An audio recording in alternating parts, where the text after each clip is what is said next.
दोस्तों नमस्कार, मैं आपका साथी केशव विवेकी आपका हिंदी महासागर में बहुत बहुत स्वागत है। आइए हम सभी आगे इस प्रकरण को लेकर बढ़ते हैं। विद्वानों के कथन और साहित्य के नए तथ्य आज हम जुड़ेंगे, लेकिन खास बात यह है कि जो हमने पीछे कथनों को बात की थी उसी को आगे बढ़ाएंगे, क्योंकि हमारा पूरा प्रयास ये है कि जितने भी महत्वपूर्ण कथन हैं वो हम तक आप तक पहुंच जाना चाहिए, और साथ ही साथ कहीं न कहीं आगे आने वाले समय कहीं पूछा जाए तो हम उसे बता सके, चर्चा कर सकें। तो रामचंद्र शुक्ल के निबंधों से के कथन से जुड़ा जाएगा, सरदार पूर्ण सिंह के निबंधों से जुड़ा जाएगा, कुबेर नाथ राय के निबंधों से जुड़ा जाएगा। आप सभी से आग्रह है कि वीडियो पूरा देखें, तभी लाभ मिल सकेगा। अब है आज का प्रकरण विद्वानों कथन और साहित्य के नए तत्व, भाग 5, एपिसोड 5। आज हम बात करेंगे कविता क्या है से कथन, मजदूरी और प्रेम से कथन, उत्तर फाल्गुन के आसपास से कथन। अब देखिए क्या इससे आपको धीरे धीरे जो है रचनाकारों यानी कि निबंधकारों के नाम भी याद होते रहेंगे।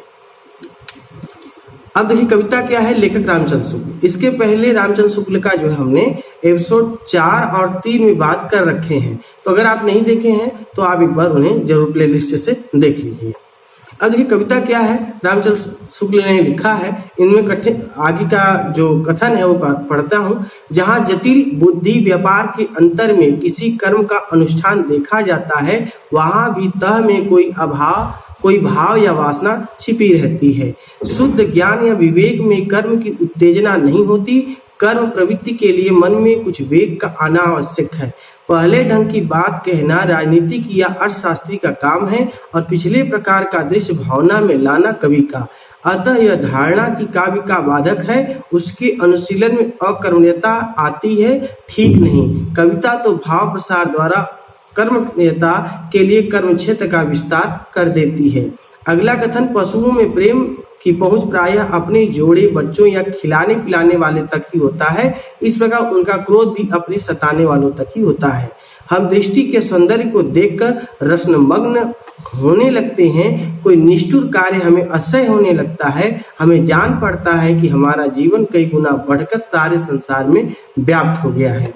कविता ही हृदय को प्रकृति दशा में लाती है और जगत के बीच क्रमशः उनका अधिकाधिक प्रसार करती हुई उसे मनुष्यत्व की उच्च भूमि पर ले जाती है। आगे अभी कथन बाकी है, अगले एपिसोड में हम देखेंगे। अब है मजदूरी और प्रेम, लेखक सरदार पूर्ण सिंह। इसके भी कुछ कथन है, पिछले एपिसोड 4 में थे, आगे हम बात करते हैं। सारा जीवन निचुड़ चुका है, स्वप्न पुराने हो चुके हैं। आजकल की कविता में नयापन नहीं, उसमें पुराने जमाने की कविता की पुनरावृत्ति मात्र है। इस नकल में असल की पवित्रता और कुंवारेपन का अभाव है। अगला कथन, मजदूरों की मजदूरी ही यथार्थ पूजा होगी। कला रूपी धर्म की तभी वृद्धि होगी, तभी नए कवि पैदा होंगे, तभी नए औलियों का उद्भव होगा। परंतु ये सब के सब मजदूरी के दूध से पलेंगे। धर्म, योग, शुद्धाचरण, सभ्यता और कविता आदि के फूल इन्हीं मजदूर ऋषियों के उद्यानों में प्रफुल्लित होंगे। सरदार पूर्ण सिंह बहुत कह सकते भावुक हैं इन लोगों के प्रति। हवा चल रही, जल बह रहा, बादल बरस रहा है, पक्षी नहीं रहे हैं, फूल खिल रहे हैं, घास नहीं, पेड़ नए, पत्ते नए, मनुष्य की बुद्धि और फकीरी ही बासी। ऐसा दृश्य तभी तक रहता है जब तक बिस्तर पर पड़े पड़े मनुष्य प्रभात का आलस्य सुख मानता है। जीवन के नियम नहीं पलटते, वे सदा एक ही से रहते हैं, परंतु मजदूरी करने से मनुष्य को एक नया और ताजा खुदा नजर आने लगता है। अगला कथन, आनंद और प्रेम की राजधानी का सिंहासन सदा से प्रेम और मजदूरी के कंधों पर रहता है, आया है। कामना ही सहित होकर भी मजदूरी निष्काम होती है, क्योंकि मजदूरी का बदला नहीं। अंतिम आज के कथन में है कि मजदूरी करना जीवन यात्रा का आध्यात्मिक नियम है। अभी इसके और कथन अगले एपिसोड में। अब है उत्तरा फाल्गुनी के आसपास, लेखक कुबेर नाथ राय। इनके पहले कथन आज में है, पिछले वाले भी एपिसोड में है। ये 40 लगने के बाद, जो 40 का उम्र है उसके लगने के बाद 45 तक यथास्थिति की उत्तरा फाल्गुनी चलती है, पर इसमें ही जीवन की प्रतिकूल और अनुकूल उर्मियां परस्पर के संतुलित को खोना प्रारंभ कर देती है और प्राण शक्ति अवरोहण की ओर उन्मुख हो जाती है। अगला कथन है, शक्ति क्षय की प्रक्रिया 40 के बाद ही प्रारंभ हो जाती है, यद्यपि यह अस्पष्ट रहती है। अगला कथन, क्रोध मेरी खुराक है, लोभ मेरा नयन अंजन है और काम भुंजक मेरा कीड़ा सहचर है। इनको ही मैं क्रमशः विद्रोह, प्रगति और नवलेखन कहकर पुकारता हूँ। भले ही यह विकार जल हो, भले ही इसमें श्रेय, प्रिय, गति, मुक्ति कुछ भी न हो, परंतु इसमें जड़ता का जर्जरता नहीं।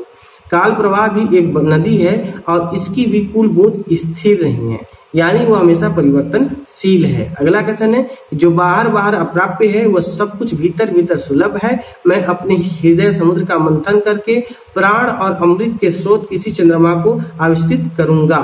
मैं मानता हूं कि समाज और शासन में शब्दों के व्यू के पीछे ये कपट पालता चला रहा है। पुरानी पीढ़ी का चिरय छत्व मुझे भी अच्छा नहीं लगता। अभी बहुत से कथन हैं जो अगले एपिसोड में आएंगे। तो आज हमने बात किया कविता क्या है से कथन, मजदूरी और प्रेम से कथन और उत्तर फाल्गुन के आसपास से कथन। इसमें संबंधित अपने प्रश्नों को भेजें जिसका उत्तर अगले भाग में दिया जाएगा। इस भाग में आपको क्या नया मिला कमेंट करके बताएं, वीडियो को लाइक करें और मित्रों को भेजें। नई बातों से जुड़े रहने के लिए चैनल को सब्सक्राइब करें। मिलते हैं अगले भाग में, तब तक के लिए नमस्कार, बहुत बहुत धन्यवाद। जय हिंद, जय भारत।